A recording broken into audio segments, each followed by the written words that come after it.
Hey, what's going on YouTube? Find Some Green here, and today we're going to talk about why EA hates their player base. And I know, this is a complaining video, and I'm not going all Ryan Moody. Shout out to Ryan Moody, who hates Madden. If you don't know who Ryan Moody is, go check him out. That man hates EA with a passion. My thing with EA is simply going to be this. I haven't really seen anybody, content-wise, complaining about the massive amount of glitches in the game. I think the one person I saw complaining about it was Mutt Gamer. Shout out to him, and he brings up a very solid point. He thinks, and I tend to agree with him, that the glitches are in the game for them to make the most amount of profit possible. Okay, there's the glitches where you get make rights, and as long as you buy the packs aren't going to give you what you're supposed to get. You're going to get extra cards from it, and then they're going to send out the make rights. But while the glitch is happening, they're still collecting money. And it doesn't cost them anything because it's all digital coding. It's not like they're actually losing assets. The amount they're going to have to pay people to put extra stuff in the game, and by extra stuff I just mean throw it into your binder or your pack holder, is essentially nothing compared to what they're raking in from it. You know, I find it funny that they can fix glitches that are in coin packs within 15 minutes. But if it's a glitch that's in a pay pack, whether it's a make right pack or if it's not a make right pack where it's just giving you 86s or 88s or 89s or 90s, that it'll take them, 15 hours to fix it because they just keep raking in money. But they're not just raking in money. They're trying to make sure to deplete you as many coins as they can. And when I say that, I want you to look at what's going on today at the store and then in the sets. Now, I don't buy packs. I don't spend money. I buy whatever it is at the beginning of the year, and then that's essentially it.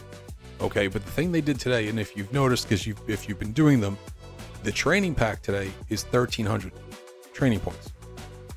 It's 1,300 training points. It's more than if you were to buy an 85 right now. Okay, if you don't get at least an 85, and even if you get an 85, you're still technically losing because an 85 is only worth 1,290 training points. 1,290. This pack's 1,300, and it's still giving you 80s.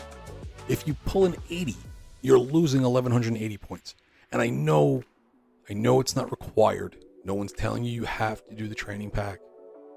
No one's making you do it. It's just really, really, really scummy. Because look at the difference here. Now, yeah, the Ultimate Alumni was 700, but look at Legends. And look at Conference Stories. And yeah, it's the first pack that has 87s in it, but you're still pulling base cards. It's still a base pack. Okay, and it's not like they tell you what the odds are. They don't tell you what the odds are at all. Every other pack in here, when it costs money, they tell you what the odds are. Somehow they're able to get away with this one where they don't tell you what the odds are. The other thing that sucks though, and this one's even worse, because last week I was making coins. Everybody you see here on my lineup, okay, I pulled each one of these out of a training pack, except for Watt. He was out of a BND. But everybody else here was out of a training pack. I wasn't around for any one of the glitches. I haven't done a single one of the glitches. Everything was just out of a training pack. Now, with that said, if you come over to sets, because I couldn't just leave well enough alone.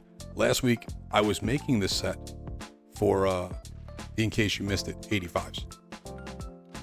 And I took an L here and I took an L there. And by an L, it wasn't crazy. I might have lost like 10,000 or broke even, because that wouldn't really be an L. But I lost 10, maybe 15. Like I pulled Jarrigan once.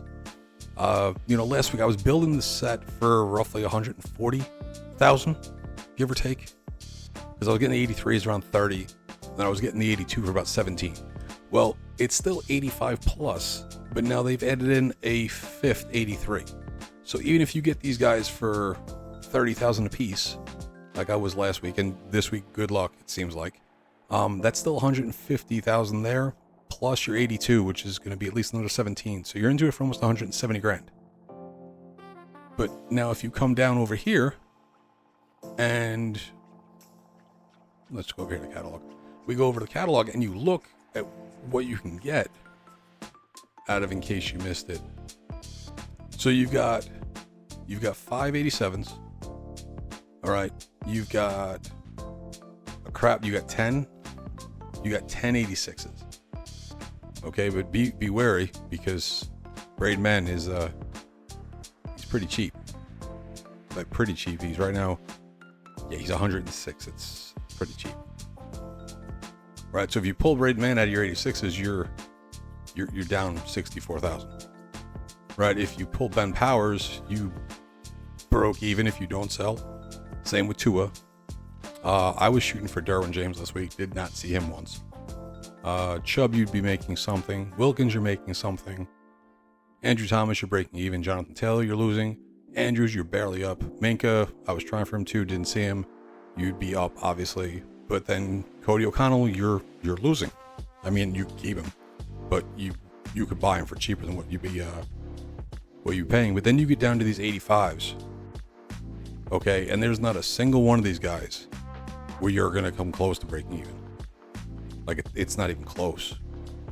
And the problem is that these 5 cards, these 6 cards you see right here, you're going to see these more than probably anything else. Like, I don't care they increased the amount of cards you need for the pack because the overall went up. But you should have at least made it where it was an 86, 87 pack. Or at least given us an idea. Like, I don't even think they show you what the odds are.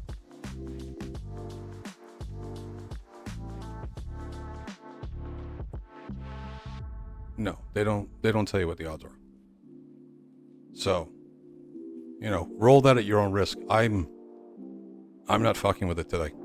And I won't be tomorrow. And right now my coins are a little bit low. I don't really care. I tried to pull a second Vince Young. If you missed the last video, I pulled, he was my second LTD of the year. I figured I'd buy some cheap training and roll it again. It did not work in my favor, but it is what it is. I knew the risk going in. I don't hate my team right now, so I had no problem really doing it. And that was pretty much that. But, yeah, they're just, listen, I knew who they were going into this, and I didn't buy this game for this mode specifically. Like, this mode specifically is supposed to be part of Madden. This is the throw on. I was waiting for my buddies. We're doing an online dynasty. It's going to be a freaking blast. And enough of this shit. I've got an awesome rebuild project that I'm working on that we're going to put in episodes for you guys with actual dynasty. I don't know how many more cut videos I'm going to make because, well, cut's not that much fun. I mean, it is and it isn't. It's fun playing against people, but I'm going to get my fill doing that with the guys anyway. And then once Mutt hits in a couple weeks, like, Mutt's always got all the awesome programs. Right now, this all feels like just fodder in order to get us to Madden. Because, I mean, even the objective in some of these things is to get you Madden tokens. It is what it is. I just want you all to understand, and please don't think for a second that they're on our side, that they're here to help, that they give a crap, because they don't. And I can show you another reason why they don't. I don't know how many people actually picked up on this, but if you come here and you go to your head-to-head, okay, no, I take it back. I lied. We'll get there in a second. But if you go here to house rules, okay, and you go to the rewards, when this first dropped, it was supposed to be 120 wins netted you to 87. And they changed it to 250 without telling anybody. Look at the gap. It's 100 wins to get from level 12 to level 13. 100. Because it wasn't supposed to be that high. They literally just added on an extra one. Sorry, an extra 2.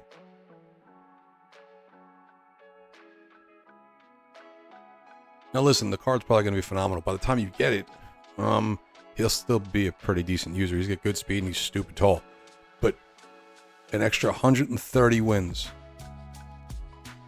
Extra 130 wins. They advertise Micah Parsons as BND, which my buddy's like, oh, it's going to be BND. I'm like, no, it's not. It's fucking EA. There's no way they're giving me 86 Micah Parsons as a BND.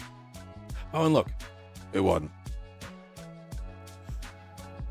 Okay, we can discuss how they managed to completely screw up solo battles. And for everybody who's now, I'm at level 42, I'll be at level 44 tomorrow, but there are guys going to be at level 50 because they have an advantage because of solo battles. I didn't bother to play it yet at this point. But if you go to head, I'm done with champs for the week. There's 12 hours left, but if I wanted to, there's nothing stopping me from loading into a game right now. I mean, apparently we're going to load into a game right now, so I guess I'll just give this guy a free win. But yeah, there is absolutely nothing stopping you from playing. Like, I already cashed out. And we're in a game. It's the dumbest shit ever. Their QC department is horrendous, and I don't think they particularly care. I really, really, really think it's just about them making as much money as they possibly can, as fast as they can, with no apologies up until Madden comes. And if you thought for a second that it's going to get better, it's not. Because they're literally the B team. It seems like they're the B team. They're all the guys that they used in Madden that sucked. And then once Madden comes out, they'll redistribute their resources as they need to in order to make sure that they fill, because Madden's the moneymaker. And that's pretty much it. This entire mode is nothing but filler. And I know that some people, yeah, you're really enjoying it. There are parts of it that are enjoyable, but the way that they run their content schedule, it just seems like a really accelerated power creep. And I know they had another thing, the floor, the floor and the market manipulation that happens in this game. And I know that Madden's got the floor too, but the way that they've made sure to hold the market because of their own inadequacies, and then hold us up and limit what we were able to do at the beginning, it's just, it's not right. It's really not. And it's, listen, I know it comes across as complaining, and that's fine. And quite frankly, I don't give a shit if it comes across as complaining. I'm calling them out because I think it's bullshit, and I think they're scummy. And if you agree with me, congratulations. And if you don't agree with me, you're entitled to your opinion. But I promise you, at some point, they're gonna fuck you, because that's what they do. You know, anybody who came over from the show, and for all my guys that are listening to this that actually played the show this year and listened to my other videos about the show, all I can say is, God, their content seems better at this point. At least you had an outside shot of getting cards without getting bent over a barrel. Because this is something else. And yeah, I have some of the better cards. I just got stupid lucky. But, you know, I can tell you there are times where I roll training and I get absolutely nothing. I just so happened that I had one really hot night where I got 3. And then I had one night where I got nothing, but then I hit Mariota. And then I had the night with Vince Young where I literally got Vince Young for 8,000 coins. Because I pulled a couple 83s and a couple 82s. And when I sold them all back, I was back up to 171,000, where I had started at 179 when I bought my training. It's just luck. You know, it's just luck. The packs that are in the store, like I see other people that are pulling their packs and buying their packs, and I get it. It's for the content, and even if I wanted to, I wouldn't, because I can't see supporting the crap that they put in packs. Like the BND booster pack, whatever. It's, you know, it gives out some good cards, but you're literally spending whatever it costs money-wise, and you're stuck with those cards because you can't move them. You know, so you better hope you get something good. But as for the other packs, you know, it's boosted odds, and like guys like Scomo pulling 81, and then I think it was Slayin. Shout out to Slayin and Scomes. You know, he pulls an 82 or an 83, and then I think CC ran it once, and I don't think he pulled anything great. And you know, Xerxes got the greatest fucking pack luck in the world. That motherfucker, his shit is just so juiced beyond compared with everyone else. I don't even know what to say. And of course, I'm kidding. You know, he's great with his content. He's great with everybody he gets shit out faster than anybody I know. Not that I actually know him, but that's beside the point. But I just wish one time somebody, besides me, because not a lot of people you can hate us, and I wish one time somebody else would actually call them out for being a scummy, shitty company that they are. I'm happy college football's back. Dynasty seems like a blast. Road to Glory needs some help. There's some things there with, the dynamic of playing time and then the inability to level up because they don't actually give you playing time where it makes it hard. But on the whole, the atmosphere in the games is great, and there are certain things that are really cool, and I'm happy the game's back. But this mode sucks, and that's pretty much it. If you made it this far, I know it's a rant. I'm good at rants. What can I say? Please consider leaving a like, clicking subscribe, and hitting the naughty bell. As always, I appreciate the time, and until next time, you have a good one.